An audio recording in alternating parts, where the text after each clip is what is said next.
Tapos, November 16, sabi ni Nograles, wala nang Duterte go. November 16 din, talagang nag-iisip na kami ng kampanya kasi pumila na eh. So doon sa group chat, makikita ninyo, I like unity, power tandem yan. Eh sabi ko, uniteam. Tapos sabi, only team. O okay, ilabas ko na to. Uniteam na tayo. Number 13 pa, Go takes over as PDP laban presidential candidate. Talagang walang kinalaman sa PDP, walang alam ang dating Pangulo. Tinatanong ako sa telepono, ano naman ang birthday wish mo? Eh sabi ko, birthday wish ko same as last year, Inday for President. So hanggang sa dulo talaga, pinagpipilitan namin na siya talaga. Ayun. Tapos November 12, ang liwanag naman ng statement ng aking kapatid, no to possible term sharing. Kaya tumigil ang mga nagchichismis ng kalokohan. Bakit magti-term sharing? Pinipilit nga namin na yung buong term, ang pagiging Pangulo, para kay Inday. Makikihati pa siya. Saan naman kalokohan ng galing yon? Pagkatapos noon, makita ninyo ang ating vice-presidente nag-resign sa hugpong. Ayun, November 10 din yan.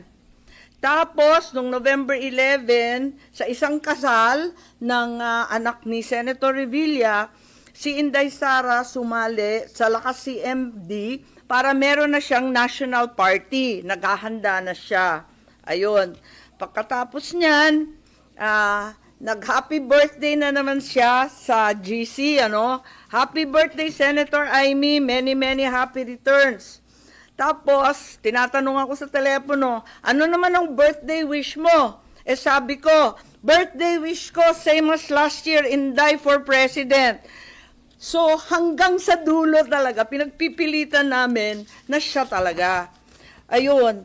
Tapos, November 12, ang liwanag naman ng statement ng aking kapatid, no to possible term sharing. Kaya tumigil ang mga nagchichismis ng kalokohan.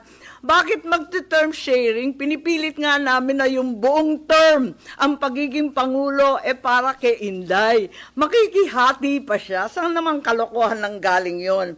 This is not a good formula for stability. Tama yon. And the reason why 6 years is there is for the policies of government to continue. Ayan continue. And if we change government, magkakagulo. Ayan. Yan ang statement ni Bongbong, November 12. So, hindi ko maintindihan saan nagmula yan term sharing na kabulastugan na yan. November 13 pa, Go takes over as PDP laban presidential candidate. Talagang walang kinalaman sa PDP, walang alam ang dating Pangulo. Ayan, November 14, very publicly, pikon na pikon si Presidente at hindi niya alam ang pangyayari. Kasalanan po namin yun. Sara did not consult him on her 2022 plans. Sasabihin ko ang rason, di ako makasuporta. Ayan, binabanatan na naman niya.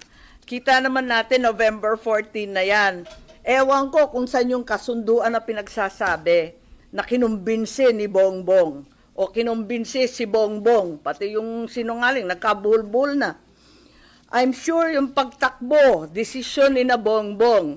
Totoo naman, ang kulit-kulit kaya namin. Tapos, November 16, sabi ni Nograles, wala nang Duterte go. November 16 din, talagang nag-iisip na kami ng kampanya kasi pumila na eh. So doon sa group chat, makikita ninyo, I like unity, power tandem yan.